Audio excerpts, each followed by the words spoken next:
আমরা রমজান মাসে সবার জাকাতগুলো দিব ইনশাআল্লাহ। জাকাত যাদের ফরজ হয়েছে আল্লাহর রাস্তায় জাকাত দিয়ে দেন। জাকাত দিবেন না, এটাও জাহান্নামে যাওয়ার অন্যতম কারণ। ওই সম্পদগুলোকে এভাবে গলানো হবে, গলিয়ে মুখে, গালে, পার্শ্বদেশে, চামড়ায় লাগিয়ে দেওয়া হবে। নাউজুবিল্লাহ। সূরা তাওবায় আছে এটা। কোন সূরায়? তাওবায়। জাকাত দিতে হবে। কেউ যদি জাকাতকে অস্বীকার করে সে কাফের হয়ে যাবে। কেউ যদি জাকাতকে অস্বীকার করে কি হয়ে যাবে? কাফের হয়ে যাবে। কেউ যদি মনে করে নামাজ ফরজ, নামাজ মানি, জাকাত মানি না, কি হয়ে যাবে? কাফের হয়ে যাবে। এখন আমার কথা হচ্ছে, ইসলামী অর্থনীতির মূল ভিত্তি হচ্ছে জাকাত। জাকাত যদি ঠিকঠাক মতো দিতেন, বাংলাদেশে একটা দরিদ্র মানুষও খুঁজে পাওয়া যাইত না। এটা গাল গল্প না, এটাই বাস্তবতা। কিন্তু আমরা সেটা বাস্তবায়ন করতে পারি নাই, পারছি না। আমার কথা শোনেন ভাই, বাংলাদেশে এমন অনেক মানুষ আছে, হাজার হাজার, যাদের জাকাত যদি আপনি কালেক্ট করতে পারেন, সমাজে একটা দরিদ্র মানুষও খুঁজে পাওয়া যাবে না। এমন একজন মানুষের জাকাত দিয়ে আপনি একটা গ্রামের মানুষকে খাওয়াইতে পারবেন। মিলসের মালিক জাকাত দেয় না, গার্মেন্টসের মালিক অনেক জাকাত দেয় না, ফ্যাক্টরির মালিক জাকাত দেয় না, অনেকে কানাডায় বাড়ি ঘর করতেছেন, এখানে জাকাত দেন না। আছে না এরকম? জাকাত না দিলে ইসলামের খুঁটি থেকে নাম কাটা পড়ে গেল। ইসলামের ভিত্তি কয়টা? 5টা না? তাওহীদের পরে কি সালাত না? সালাতের পরেই কি জাকাত, তারপরে না রমাদান এবং হজ, তাই না বিষয়টা? আল্লাহ পাক আমাদেরকে ইসলামের এই 5টা পিলারের অন্যতম পিলার জাকাতের উপর আমল করার তৌফিক দান করেন। জাকাত যাদের ফরজ হয় না, আচ্ছা জাকাত সম্পর্কে দুটো কথা। জাকাত কিন্তু সোনারও জাকাত আসে, রূপারও জাকাত আসে, এই গবাদি পশুরও জাকাত আসে, আবার কৃষি জমিরও কিন্তু জাকাত আসে। কৃষি জমির ফসলের কি হয়? জাকাত আসে। ওটাকে ওসর বলা হয়। আমরা অনেকে এটা জানিও না।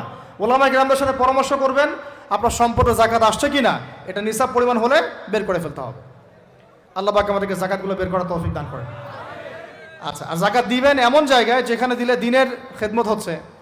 ইন্নামা সাদাকাতু লিল ফুকারা ওয়াল মাসাকিন ওয়াল আমিলিনা আলাইহা ওয়াল মুআল্লাফাতি কুলুবুহুম, আয়াত আছে না? ওয়া ফির রিকাব, 60 নম্বর আয়াত। কত নম্বর? 60। সূরা তাওবার কত নম্বর? এই সূরার 60 নম্বর আয়াতে জাকাতের 8টা খাত বর্ণিত আছে। এই যে কোনো খাতে আপনি দিতে পারেন, তবে আমার পরামর্শ দিনের রাস্তায় ফি সাবিলিল্লাহ এগুলোতে জাকাত দিলে ভালো হবে, আত্মীয়দেরকে দিলে ভালো হবে, মিসকিনদেরকে দিলে ভালো হবে ইনশাআল্লাহ। আল্লাহ পাক তৌফিক দান করে দেন। আর জাকাত ছাড়াও আমরা বেশি বেশি দান সদকা করবো ইনশাআল্লাহ। রমজানে বেশি বেশি সদকা করবেন, বেশি বেশি সদকা। মানে সদাকার এমন ক্ষমতা আছে যে আপনার তাকদিরে মনে করেন একটা বিপদ লেখা আছে, মনে করেন তাকদিরে একটা বিপদ আছে, আপনি এখানে সদকা করছেন, সদকা করছেন, এই সদাকার ওসিলাতে আল্লাহ পাক আপনার এই বিপদটা দূর করে দিতে পারেন।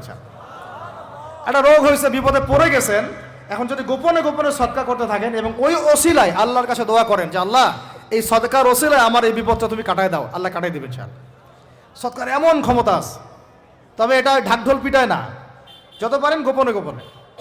হ্যাঁ, প্রকাশ্যেও দেওয়া যায়, গোপনে দেওয়া উত্তম। গোপনে দেওয়া কি উত্তম, প্রকাশ্যেও দেওয়া যাবে, কোনো সমস্যা নাই। আমরা সদাকা দিব, বেশি বেশি চেষ্টা করবো আত্মীয়র হক দেওয়ার, আত্মীয়দেরকে দেওয়ার জন্যে, প্রতিবেশী, আমাদের সমাজের ইয়েতিম, আমাদের সমাজের বিধবা, আমাদের সমাজের মিসকিন, ভালো ভালো জায়গায় সদকা করবেন। ঢাকা শহরে দেখা যায় অনেক সময় আমরা গাড়ি দিয়ে যাই, গাড়ির সামনে গ্লাসে নক করে টাকা যাচ্ছে, আল্লাহর ওয়াস্তে কিছু দেন। কে জানি এই হাদিসটা ভিক্ষুকদেরকে শিখাইছে। কোন হাদিস জানেন? যে আল্লাহর ওয়াস্তে কারো কাছে কিছু চাইলে ফিরাইতে হয় না। আল্লাহর ওয়াস্তে যদি কেউ আপনার কাছে কিছু চায়, যে আল্লাহর ওয়াস্তে ভাই আপনার কাছে আমি 10টা টাকা চাচ্ছি, থাকলে দেন, তাহলে এটা ফিরাইতে হয় না। বেচারা আল্লাহর ওয়াস্তে চাইছে, আমি ফিরাবো কেন? আল্লাহর দোহাই দিছে। তো প্রত্যেকটা ভিক্ষুক দেখবেন চায় আল্লাহর ওয়াস্তে দেন। সেটা নিয়ে গাঁজা খাক আর কি করে করুক, আল্লাহর ওয়াস্তেই চাচ্ছে। তো অনেক সময় দেখা যায় অনেক ভিক্ষুকের ফ্ল্যাট আছে ঢাকায়। কি আছে? আর আমরা ভাড়া থাকি, যারা দেই তারা ভাড়া থাকি, হয় ভিক্ষুকের ফ্ল্যাট আছে। সুবহানাল্লাহ। তো প্রতারণা যুক্ত, বোঝার বুদ্ধি নাই কোথায় দিলে ভালো হবে। এই জন্যে বাছাই করে করে সদকা করবেন, দিনই খাতগুলোতে বেশি সদকা করবেন। আল্লাহ পাক তৌফিক দান করেন। আর সবচেয়ে ভালো হয়, আমার পরামর্শ, সবচেয়ে ভালো হচ্ছে আত্মীয়দেরকে দিবেন। এখানে আপনি 2টা নেকি পাবেন। কয়টা? এক, আত্মীয়র হক রক্ষা করলেন, হক আদায় করলেন, তার নেকি, সদকা তো করলেন, এটার নেকি আছে। আবার আত্মীয়র সম্পর্ক বজায় রাখলেন, সুসম্পর্ক বজায় রাখলেন, এটা আরেকটা নেকি। আত্মীয়তার সম্পর্ক রক্ষা করা বিশাল ইবাদত। মানে এটা সিলাতুর রাহিম, এটা আল্লাহ পাকের আরশের সাথে ঝুলে থাকে। যে আত্মীয়তার সম্পর্ক রক্ষা করে আল্লাহ পাক তাকে রক্ষা করবেন। আত্মীয়তার সম্পর্ক যদি নষ্ট করে দেয় আল্লাহ পাক এই কেটে ফেলবেন। এটাকে আত্মীয়তার সম্পর্ক নষ্ট করতে হয় না। আত্মীয়তার সম্পর্ক নষ্টকারী জান্নাতে যায় না। এটা না হাদিসটা ওস্তাদ? লা ইয়াদখুলুল জান্নাতা কাতিউর রহমি, মানে আত্মীয়তার সম্পর্ক, রক্তের সম্পর্ক যারা কাতি মানে কেটে ফেলে তারা জান্নাতে যাবে না। তো প্রিয় ভাইরা, আমরা আত্মীয়তার সম্পর্ক রক্ষা করবো ইনশাআল্লাহ। আর আত্মীয়দের মধ্যে সবাই একরকম হয় না, এক মানুষ এক এক বুঝের। কেউ হয়তো আলট্রা মডার্ন, কেউ এক্সট্রা অর্ডিনারি মডার্ন, ঠিক আছে, কেউ দিনের ধার কাছেও নাই, কেউ নাস্তিক, এরকম আছে তো নাকি? তা আপনি সৌজন্যমূলক সম্পর্ক বজায় রাখবেন। সালাম কালাম বিনিময়ে আসলে মেহমানদারি করা, সৌজন্যমূলক সম্পর্ক কি করবেন? বজায় রাখবেন। আল্লাহ পাক আমাদেরকে বোঝার তৌফিক দান।